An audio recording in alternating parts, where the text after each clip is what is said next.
Friends, today I want to share a story with you. ಪ್ರಿಯ ಸ್ನೇಹಿತರೆ, ಈ ದಿನ ನಾನು ನಿಮ್ಮೊಂದಿಗೆ ಒಂದು ಕಥೆಯನ್ನು ಹಂಚಿಕೊಳ್ಳಲಿದ್ದೇನೆ. There was an old lady who lived far away from the city.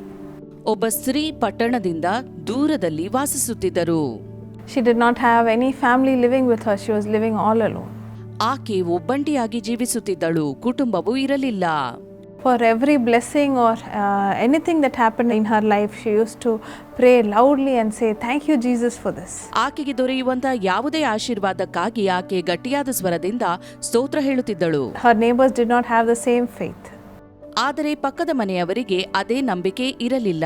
Her neighbor was planning some way to make fun of her and to test her faith. ಆಕೆಯ ನಂಬಿಕೆಯನ್ನು ಪರೀಕ್ಷಿಸಬೇಕು, ಆಕೆಗೆ ತಮಾಷೆ ಮಾಡಬೇಕು ಎಂಬುದಾಗಿ ಯೋಜನೆ ಮಾಡುತ್ತಿದ್ದರು. One day this old lady prayed in a loud voice, "Lord, I need all these groceries. I need rice, I need fruits, I need vegetables. All these I need for me to eat." ಒಂದು ದಿನ ಗಟ್ಟಿಯಾಗಿ ಆಕೆ ಹೀಗೆ ಪ್ರಾರ್ಥಿಸಿದಳು, ದೇವರೇ, ನನಗೆ ಈ ದಿನಸಿ ಸಾಮಾನುಗಳೆಲ್ಲ ಬೇಕು. ಅಕ್ಕಿ, ಹಣ್ಣುಗಳು, ತರಕಾರಿಗಳು ತಿನ್ನಲು ಬೇಕು. And the neighbor next to her listened to all that and said, "Yes, this is the right time. I'm going to make a trick on her." ಇದನ್ನು ಕೇಳಿದ ಪಕ್ಕದ ಮನೆಯವರು ಅವಳ ಮೇಲೆ ಉಪಾಯ ಮಾಡುವುದಕ್ಕಾಗಿ ಇದು ಸರಿಯಾದ ಸಮಯ ಎಂದು ಹೇಳಿಕೊಂಡರು. He noted down all the things and he went to the grocery store and bought everything and kept it in front of her house. ಅವಳು ಹೇಳಿದ ಎಲ್ಲಾ ದಿನಸಿ ಸಾಮಾನುಗಳನ್ನು ಅಂಗಡಿಯಿಂದ ತೆಗೆದುಕೊಂಡು ಬಂದು ಆಕೆಯ ಮನೆಯ ಮುಂದಿಟ್ಟನು. He rang the bell and ran away from there. ಮನೆಯ ಬೆಲ್ ಹೊಡೆದು ಅಲ್ಲಿಂದ ದೂರ ಓಡಿ ಹೋದನು.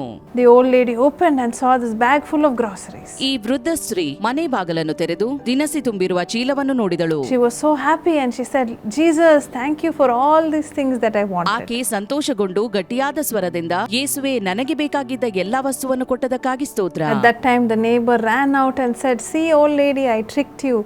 Jesus did not get this for you. I bought it for ಆಗ you." ಮರೆಯಲ್ಲಿದ್ದ ಪಕ್ಕದ ಮನೆಯವನು ಬಂದು ಹೇಳಿದನು, ವೃದ್ಧ ಸ್ತ್ರೀಯೇ, ನೋಡು, ಇದನ್ನು ಯೇಸು ಅಲ್ಲ, ನಾನು ತಂದಿದ್ದೇನೆ ಅಂದನು. And immediately the old lady said, "Jesus, thank you for all these groceries." ಕೂಡಲೇ ಆ ವೃದ್ಧ ಸ್ತ್ರೀಯು ಹೇಳಿದಳು, ಯೇಸುವೆ, ಈ ಎಲ್ಲಾ ದಿನಸಿಗಳಿಗಾಗಿ ನಿನಗೆ ಸ್ತೋತ್ರ.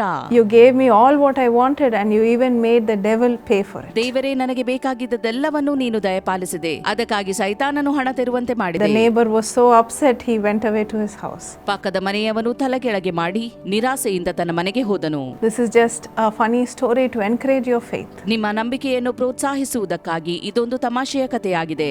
Yes, today you might be trusting in the Lord. ಇಂದು ನೀವು ದೇವರನ್ನು ನಂಬುತ್ತಿರಬಹುದು. You are finding a refuge in him in whatever situation you are. ನೀವು ಯಾವುದೇ ಪರಿಸ್ಥಿತಿಯಲ್ಲಿದ್ದರೂ ಆತನಲ್ಲಿ ಆಶ್ರಯವನ್ನು ನೀವು ಕಂಡುಕೊಳ್ಳುತ್ತಿರಬಹುದು. Today if you are lost, run towards him. ಇಂದು ನೀವು ಕಳೆದು ಹೋಗಿರುವುದಾದರೆ ಆತನ ಬಳಿಗೆ ಓಡಿ ಬನ್ನಿರಿ. And the Lord will be your strong refuge. ಆತನು ನಿಮ್ಮ ಬಲವಾದ ಆಶ್ರಯ ದುರ್ಗವಾಗಿರುವನು. That's what the Bible says in Isaiah 25:4. ಇದನ್ನೇ ಯೆಶಾಯ 25:4ನೇ ವಚನದಲ್ಲಿ ಸತ್ಯವೇದವು ಹೇಳುತ್ತದೆ. You have been a refuge for the poor, ಇಕ್ಕಟ್ಟಿನಲ್ಲಿ ದರಿದ್ರರಿಗೆ ನೀನು ರಕ್ಷಣಾ ದುರ್ಗ, a shelter from the storm and a shade from the heat. ಬಿಸಿಲಿಗೆ ನೆರಳು, ಬಿರುಗಾಳಿಯಂತಿರುವಾಗ ಆಶ್ರಯವೂ ಆಗಿದ್ದಿ.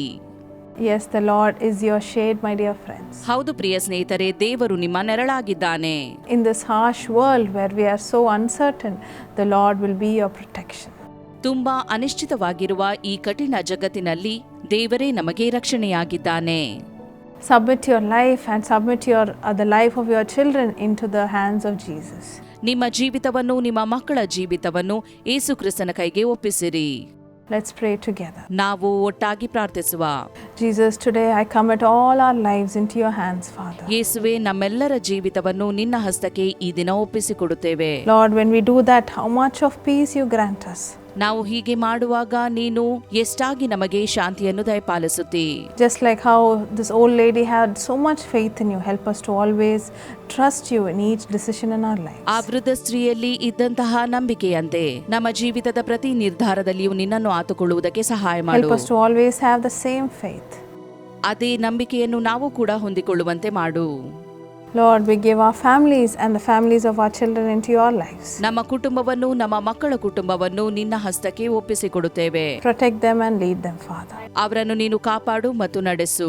In Jesus' name I pray. Amen. ಯೇಸುವಿನ ನಾಮದಲ್ಲಿ ಬೇಡಿದ್ದೇನೆ, amen. So my dear friends, the Lord will protect you and guide you today. ಆದ್ದರಿಂದ ನನ್ನ ಪ್ರಿಯ ಸ್ನೇಹಿತರೆ, ದೇವರೇ ನಿಮ್ಮನ್ನು ಕಾಪಾಡುವನು ಮತ್ತು ಮಾರ್ಗದರ್ಶಿಸುವನು. Many families, many individuals who are lost find the same refuge in our prayer towers. ಅನೇಕ ವ್ಯಕ್ತಿಗಳು, ಅನೇಕ ಕುಟುಂಬಗಳು ಯಾರು ಕಳೆದು ಹೋಗಿದ್ದಾರೋ ನಮ್ಮ ಪ್ರಾರ್ಥನಾ ಗೋಪುರಗಳಲ್ಲಿ ಆಶ್ರಯ ಕಂಡುಕೊಂಡಿದ್ದಾರೆ. Visit the nearest prayer tower today and share your experience in our comments below. ಇಂದೇ ನಿಮ್ಮ ಹತ್ತಿರದ ಪ್ರಾರ್ಥನಾ ಗೋಪುರಕ್ಕೆ ಭೇಟಿಯಾಗಿ ನಿಮ್ಮ ಅನುಭವವನ್ನು ಕಮೆಂಟ್ ಮೂಲಕ ತಿಳಿಸಿ. Be a volunteer in the prayer tower, be a part of the services, and God will surely bless you. ಪ್ರಾರ್ಥನಾ ಗೋಪುರದಲ್ಲಿ ಸ್ವಯಂ ಸೇವಕರಾಗುವ ಮೂಲಕ ಸೇವೆಯಲ್ಲಿ ಭಾಗಿಯಾಗಿರಿ. ದೇವರು ಖಂಡಿತವಾಗಿ ನಿಮ್ಮನ್ನು ಆಶೀರ್ವದಿಸುವನು.